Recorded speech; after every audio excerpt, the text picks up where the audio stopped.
Welcome back to another episode of Harmonious at Lunch, the show that fuels your business success. I'm Brandon Gano, your host and guide through the world of harmonious business growth. Today, we're unlocking powerful strategies with industry experts to help your business thrive. If you're a business owner, entrepreneur, or executive, you are in the right place. Join me and our incredible guests today on the journey to clarity, growth, and success. It is time to revolutionize your approach to business. Let's dive in with another episode of Harmonious at Lunch. Welcome back into some more bite-sized business advice. And today's episode, I'm thinking is going to be more like boulder-sized life advice. It's a big topic, and we're going to dive in. We're talking to my guest before we started recording, and we are aligned. We're on the same page, and we're having fun. So we're going to have a great conversation. But Marcy Axelrod, welcome to the show. Brandon, such an honor to be here. Thank you. So we're talking authenticity. It's a buzzword. It's an overused word. And I, quite frankly, am not a big fan of the word because people use it all over the place and they take it out of context. But why don't you tell me, for me, let's set the context of this conversation. What are you talking about with the word authenticity? Well, I mean, I put level 3, truly showing up, on that word, which we can get into. But from just to start where people are, I mean, there's a lived experience that people have where your body is telling you, this is right. This is true to me, right? I am being honest. I am being integrous. And maybe there's some fear around it because there's concern about a response from someone, from a group. And it's probably very valid because it's learned, right? You don't have a fear of something out of the blue. Well, actually, maybe genetically and epigenetically we do, but often there's been a lived experience in a similar situation where someone has kind of made us feel small or degraded the comment, whatever it may be. So it can be hard for us to truly show up in our true self. And I'll tell you, Brandon, the most recent research I did, this data came back about 2 weeks ago, and it was female executives at a company with tens of thousands of people. It's a name that everybody knows. About 95+% of the responses, when asked, what is the greatest challenge in showing up as you choose? 95+% of these people said being authentic, being true to myself. I'm going to add one other thing. Deathbed reflections. Yes, everyone says, I wish I had spent less time at work. I wish I had been clearer with the people I loved. I love them and spent more time telling them that. But now what has come up to be added to that list? I wish I had lived a life that was truer to who I am, instead of chased after what society tells us, which are lies about what we need to be happy, successful, choose whatever metric. I find that fascinating because if you think about the deathbed reflection part, looking back at, I wish I spent less time at work. I wish I told my loved ones I actually love them. I spent more time with them. Those make complete sense because in previous generations, all you really had was work and then retirement and then die. Very, very grim outlook. I'm being very depressed today. But you look at the last 30 years and we have more publicly lived lives, so to speak. We have social media, we have the internet. And it's interesting now that third sort of reflection is coming up because, and this is what the question to you is, do you think people are seeing other people's lives thinking they want that, so they act like that person, and then only at the end they realize, oh boy, that wasn't me. I chased somebody else's dreams. Like, is that where this is coming from? I think judgment is where it's coming from. And the judgment can be actual, or the judgment can be in someone's own mind and body. I mean, the bottom line is there's a lived experience, right? And if something inside of you is feeling fear, you're going to end up showing up in this delegative way where you are delegating what is true to yourself to someone else because you need to be seen as, right? There's kind of 4 things that I think keep us stuck and inauthentic. One is I need to be seen as. So then you show up a certain way, a performative way to influence or try to control the judgment that someone else has. I'm better than, right? So then you behave a certain way. I'm lesser than, or some version of I deserve. All of those really mess things up. The truth is, we're all of the earth, right? We all came here the same way. And frankly, the hopes and dreams of our parents when we were born are really all the same. You know, may this child be healthy. May this child be happy. May this child contribute to the world in some good way, right? Be a good human. It's society that takes that away and says you need to look like this and be like this and behave like this. Why? Because at some end of the rainbow, there's some version of money or a big house or a nice car. And then you can rest. So, you know, what I think we need to do is recognize the lies as lies and recognize what a human being is. So showing up, what I talk about, right? I put an easy model around how nature designed humans to show up. You know, everyone has some version of kind of, I know when like I really haven't shown up, that's bad. I call that being barely there, level 1. I know that there's some version of good, right? You're like, that was awesome. It felt great. Some kind of success metric was realized. Level 3, that's truly showing up. There are 2 things that people miss. One is that 80% of us, 80% of the time, according to my 20 years of research, do what's in the middle of those 2. It's level 2, and it's called just showing up. This is, you get up, you just start doing it. You're living remote control life. You're sleepwalking. You're there, you're not. You're there, you're not. We can talk about what level 2 is, but that's the no man's land that leads us to look back and think, what the hell is going on with my life? I'm not who I want to be. But I said there were 2 things that people miss. That last one's big, but the other one is that people don't fundamentally understand that we have 2 attention systems. One that's based on control and power over, and most of us, it controls the right arm. Everything we do is these little bits, it's pieces, boop, boop, boop, boop, boop, boop, boop. Nothing's connected and nothing has meaning. And humans are objects to be acted on. But the other control system in our right hemisphere, this is the one that sees the bigger picture, Brandon. This is the one that sees how you and feels how you are drinking me in right now. What I'm saying, how I'm saying it, how I'm moving, the tone, timbre, tenor of my voice, and you're feeling it. This is the one that makes us human to human and that integrates us. And this is the feeling of meaning that our lives are supposed to have. And what's really going on here, this is the presencing that people are striving for when they go, they try to be mindful or they meditate. This is the depth of presencing where you're changing my chemistry right now and I'm changing yours. The oxytocin's going up, the dopamine's going up, the serotonin's going up, the cortisol, the stress hormone's going down. Anything that would fracture your focus is gone. You are truly right here. So I call this our situation member role. You're in all 3 roles right now. Your individualized self, you're with me deeply presencing within the situation, but you're also recognizing you're a member of something well beyond just you, your home, your family, this podcast, this moment. You're going to take this with you. This experience is in you now. And you're going to give it to the rest of the world for as long as you live. So right now, you are truly showing up in all 3 roles at level 3 because of what I explained, because you switched from your left into your right hemisphere. And it's very important that people start to understand you have a choice in how you attend to every moment. Yeah, this is fascinating to me. This is why I absolutely love this podcast, because I get to have these conversations.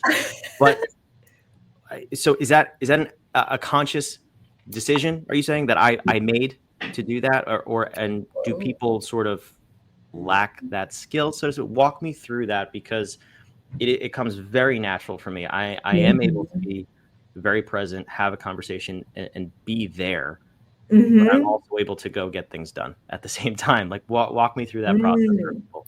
Right. So is it a conscious choice? I'd also like to comment on your choice of the word there instead of here. Language deceives us, and we're wired to think in words, and the words dissociate us from ourselves. They dissociate us from nature. Nature's there, we're here, not we are nature.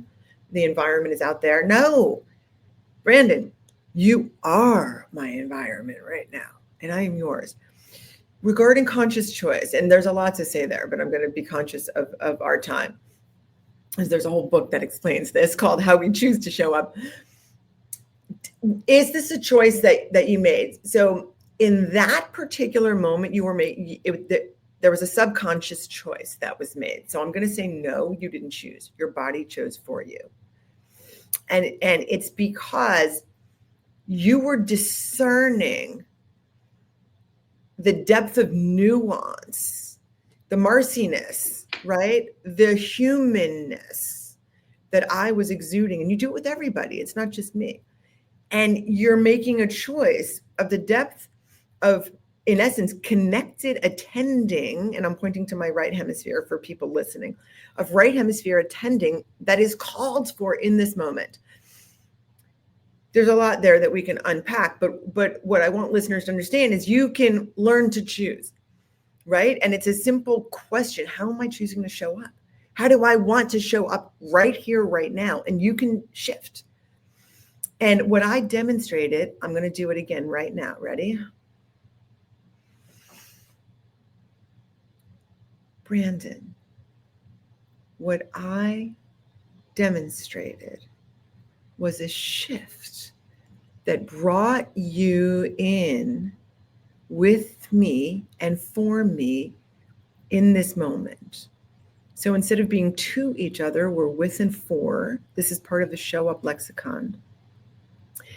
And it utilizes the depth of human perceiving that we're all born with, right? Humans only survived because we could see a stranger approach from 50 feet away, way back when we lived in tribes thousands of years ago. And you could perceive in a millisecond, friend or foe, right? So that's the same perceiving that you used when I shifted into my connected system. It brought you in, and you felt that pull, probably not consciously, right? But I'm going to stop there because I can feel your questions arising. It's not so much a question as Mm-hmm. what you said there is fascinating, because that's what our human op technology does, is the pre-language, and Mm-hmm. even pre-modern civilization, if you will. The seeing of another human being was Mm-hmm. ingrained in us, in our nature. We've only evolved, I'll say, out of that because of language, where I can see you and determine friend or foe because of your physical nature. And I love what you're saying, because it's also a very conscious decision, and it's felt, It's not felt. not measured, so to speak. Does Yes. that make Yes. sense? That's what went through my head at that moment. Is it's interesting that as human beings, we've gotten so far from this. Yes. Yes. And I want to raise a few other words that you just used but didn't consciously choose. Um, you used a word related to the mind, right? You know, it's embodied, it's Mhm. intuitive, right? Let's talk about being authentic and being true to yourself. We feel these things in our bodies. When you can't be authentic with your family, your friends, your boss, it's because there's an intuition that is letting you know there is a lack of safety here. There is a lack of trust. When trust breaks down, everything breaks down. Believe me, I've spent the last Yeah. 7 months trying to rebuild trust with my daughter, who's now 15, who recently came back from a mental health rehabilitation center where she was for 9 months, and that was quite the lived experience for both of us. When you can't show up, or you look back on your life and you think, wow, I've been in performance mode for so long. Why?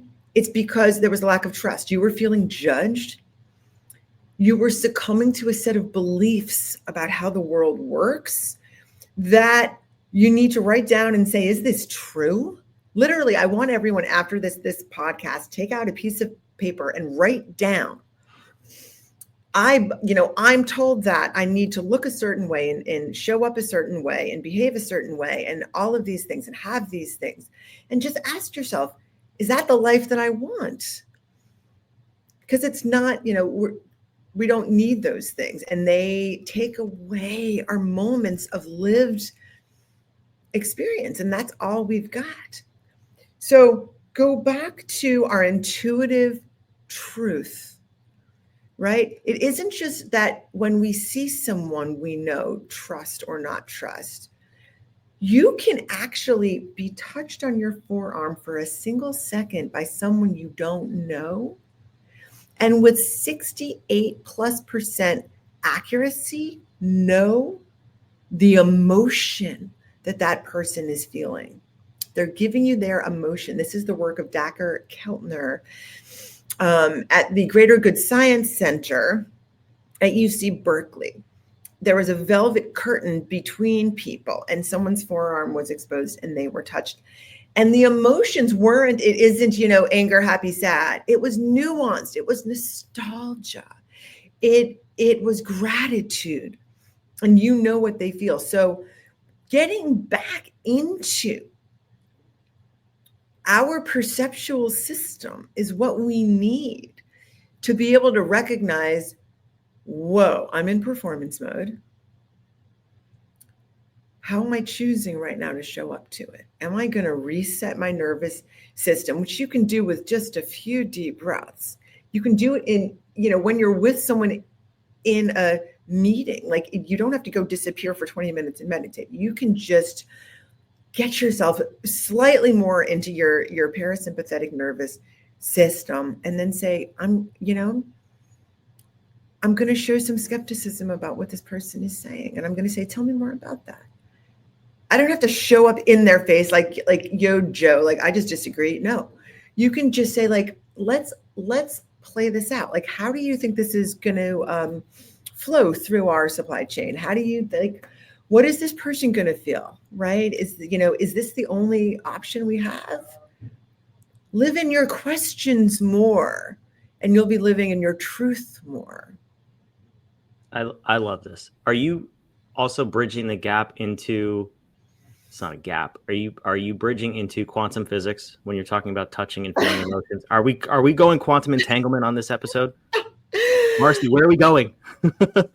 I love those questions. So what I want you to do, clarify a little bit for the audience exactly what you're asking, and I will absolutely answer. So feeling what somebody else is feeling. I guess with touch, you're kind of getting beyond the quantum nature of it, but the essence of quantum physics is that molecules or particles are attached. Yep. Or related to each other without being in the same environment. So you're getting away from that when you say touching, but still the ability to feel somebody else's from emotion from a small touch without seeing them. We're connected on a different level at that point. Is that what you're saying? We are, and I think that people inherently know this to be true. This is nature. We are nature. Okay, it doesn't mean that God didn't create us if you're a believer, but we can see a stranger across the street for a millisecond and have a darn good sense how they feel.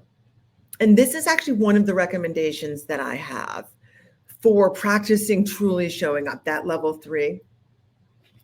I tell people each day, just stop and find someone across the office, across the street, in the parking lot, in the store, and just look at them.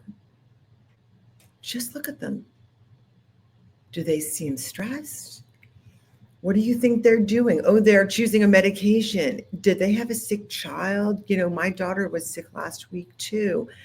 Wow.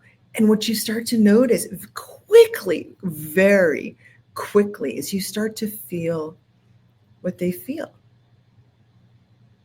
And the phrase that comes up in my mind is a parallel with one of the most effective compassion meditations out there. And it's called Just Like Me. When you, and a lot has been studied on this.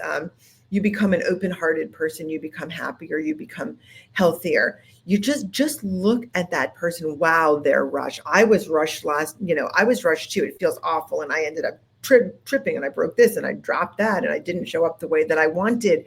And then I looked back and I was like, oh my God, who was I? I hope that person doesn't have this experience. Because right now that, I'm feeling what they feel. It's just like me. So the other thing that you're practicing when you notice how others are showing up is not judging. And as you notice maybe a judgment come up and you're like, no, that's wrong, and you let it go, you become more authentic. You become more who you want to be. And then when you feel judgment from others, it doesn't live in you, Brandon, the same way.